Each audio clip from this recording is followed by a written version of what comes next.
ओम नमः शिवाय। दोस्तों, हर हर महादेव। आज की वीडियो में चंद्र ग्रहण कब लगने वाला है, पूर्णमासी की तिथि कब है, चंद्र ग्रहण का सूतक काल कब से लगने वाला है, क्या क्या सावधानियां रखें और औषधीय खीर किस तरह से बनाएं, कैसे इसको उपयोग बनाएं, इन सब चीज़ों के बारे में आपको संपूर्ण और सटीक जानकारी मिलने वाली है। वीडियो में अंत तक ज़रूर बने रहिए।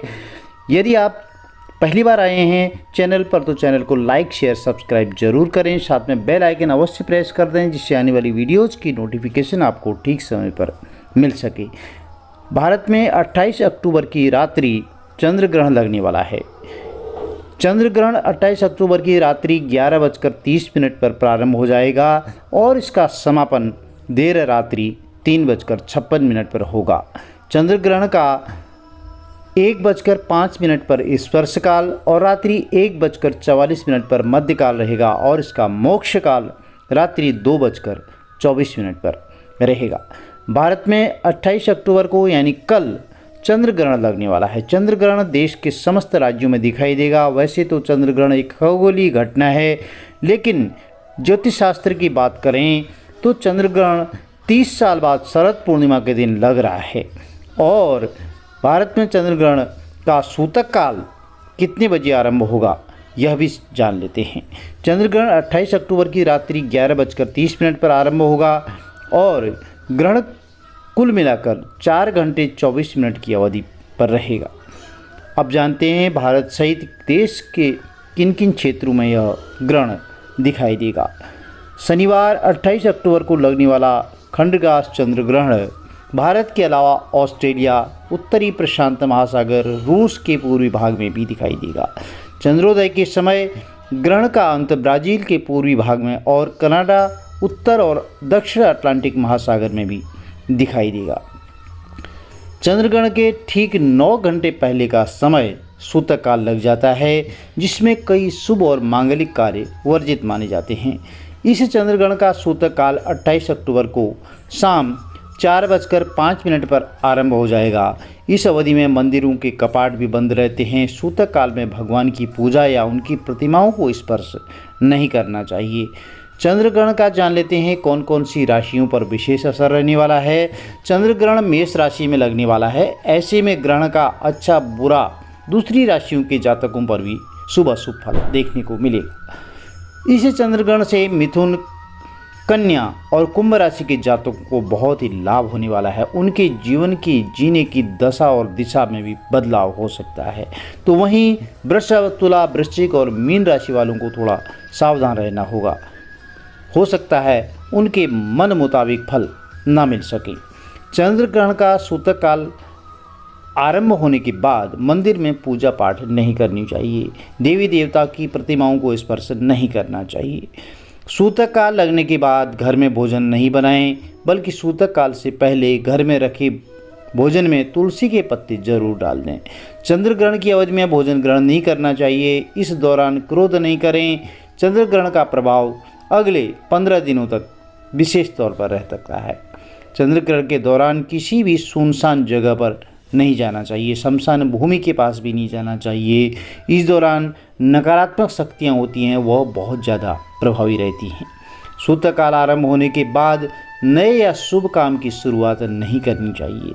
कहते हैं कि ग्रहण के दौरान जो नेगेटिव एनर्जी है वह ज़्यादा प्रभावित रहती है। चंद्र ग्रहण का सूतक काल आरंभ होने के बाद तुलसी के पौधे को नहीं छूना चाहिए। नुकीले या धारदार उपकरणों का प्रयोग से बचना चाहिए। गर्भवती महिलाओं को बाहर नहीं निकलना चाहिए। चंद्र ग्रहण में अब क्या क्या करना चाहिए यह सब भी जान लेते हैं। चंद्र ग्रहण के दौरान सिर्फ भगवान के मंत्रों का जाप करना चाहिए, जो कि कई गुना पुण्य फलदायी माना जाता है। चंद्र ग्रहण के बाद शुद्ध जल से स्नान करके गरीब निर्धन लोगों को दान देना चाहिए, ब्राह्मणों को दान देना चाहिए। चंद्र ग्रहण के बाद पूरे घर को शुद्ध करना चाहिए। ऐसा करने से घर की सभी नकारात्मक शक्तियाँ दूर हो जाते हैं। ग्रहण के समय गायों को घास, पक्षियों को अन्न और ज़रूरतमंद लोगों को वस्त्र दान देने से कई गुना पुण्य फलों की प्राप्ति होती है। अब जान लेते हैं कि शरद पूर्णिमा के दिन जो चंद्र ग्रहण लगने जा रहा है, इस दिन औषधि युक्त खीर बनाई जाती है। और यदि उस खीर में चंद्रमा की रोशनी पड़ती है तो वह एक औषधि का रूप धारण कर लेती है। तो कैसे खीर का उपयोग करें, कैसे खीर बनाएं, यह संपूर्ण और सटीक जानकारी अब आपको मिलने वाली है। वीडियो में अंत तक जरूर बने रहिए। शरद पूर्णिमा की खीर, ग्रहण, सूतक काल और खीर बनाने का समय, यह सब जानते हैं। इसका महत्व भी क्या है।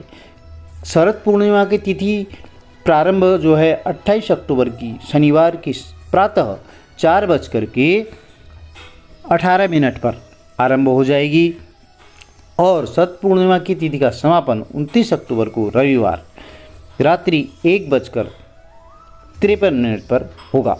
तो चंद्रग्रहण इस दौरान रहेगा। तो साल का अंतिम चंद्रग्रहण प्रारंभ हो गया 28 अक्टूबर देर रात्रि 1:06 से और चंद्रग्रहण का समापन होगा 28 अक्टूबर मध्य रात्रि 2:22 पर। तो सूतक काल का जो समय रहेगा, इस दौरान आप खीर कैसे बना सकते हैं। अब आपको यह ध्यान रखना है कि चंद्रग्रहण के समय शरद पूर्णिमा की खीर बनाने में यह गलती बिल्कुल नहीं करनी है। 28 अक्टूबर को शरद पूर्णिमा है और उस दिन चंद्रग्रहण का सूतक काल दोपहर से प्रारंभ हो जा रहा है। यदि आप इस दिन खीर बनाकर रखते हैं तो वह दूषित हो जाएगा। सूतक काल के पूर्व आप खीर बना लेते हैं तो भी वह ग्रहण से दूषित होगा। तो ऐसे में ग्रहण के बाद चंद्रमा की रोशनी में रखकर उसे नहीं खा सकते हैं। दूषित खीर आपके स्वास्थ्य के लिए हानिकारक हो सकती है। उसमें नेगेटिव एनर्जी जो है हावी हो सकती हैं, जिससे आपको तकलीफ हो सकती है, लाभ नहीं मिल सकता है। तो शरद पूर्णिमा के दिन खीर बनाने का सही समय क्या है वह जान लेते हैं। आप शरद पूर्णिमा की खीर चतुर्दशी की रात्रि यानी 27 अक्टूबर शुक्रवार की रात बना सकते हैं। फिर उसको 28 अक्टूबर को जब शरद पूर्णिमा की तिथि प्रारंभ हो जाएगी प्रातः 4:18 से, तो उस समय उस खीर को चंद्रमा की रोशनी में रख सकते हैं और उस दिन चंद्रास्त का समय प्रातः 4:41 पर होगा। तो प्रातः 4:41 पर चंद्रास्त का जब समय होगा तो इस दौरान आप जो है खीर को उठा सकते हैं। चंद्रकावास के बाद आप खीर भी खा सकते हैं, ग्रहण कर सकते हैं। 28 अक्टूबर के प्रातः पूर्णिमा तिथि में चंद्रमा की जो औषधि युक्त रोशनी होगी, उससे खीर औषधि युक्त रोशनी से जो है आपकी खीर बहुत ही उसमें पॉजिटिव एनर्जी समाहित हो जाएगी और यदि आप इसको ग्रहण करेंगे तो यह एक औषधि का काम करेगी, दवाई का काम करेगी। और दूसरा विकल्प आपके साथ ये है कि आप 28 अक्टूबर के मध्य रात्रि चंद्रग्रहण के बाद खीर बनाएं और उसे खुले आसमान के नीचे रख दें ताकि उसमें चंद्रमा की रोशनी पड़े और बाद में उस खीर को आप ग्रहण कर सकते हैं। तो दोनों ऑप्शन हैं आपके पास। आपके क्षेत्र में चंद्रास्त का समय थोड़ा बहुत आगे पीछे हो सकता है, 1-2 मिनट का अंतर हो सकता है। चंद्रमा जो शरद पूर्णिमा के दिन होता है, उस दिन खीर का बहुत ही विशेष महत्व होता है। ऐसी मान्यता है कि शरद पूर्णिमा की रात्रि चंद्रमा 16 कलाओं से पूर्ण होकर के आलोकित होता है। इस वजह से उसकी किरणों में अमृत के समान जो औषधीय गुण होते हैं।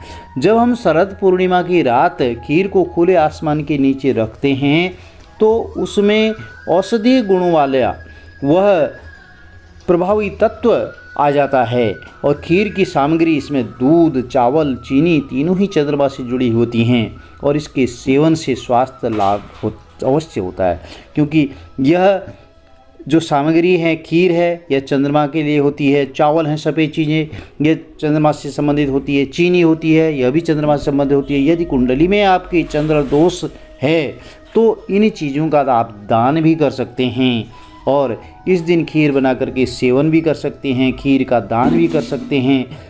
प्रिय भक्तजनों, यदि आपको वीडियो में दी गई जानकारी लाभकारी रहती है तो चैनल को लाइक, शेयर, सब्सक्राइब जरूर करें। साथ में बेल आइकन अवश्य प्रेस कर दें जिससे आने वाली वीडियोज़ की नोटिफिकेशन आपको ठीक समय पर मिल सके। भगवान भोलेनाथ आप सबकी मनोकामनाएं पूर्ण करें, आपके कुटुंबों में सदैव धन धान्य की बरकत हो। हर हर महादेव, जय माता दी। आपका दिन शुभ हो।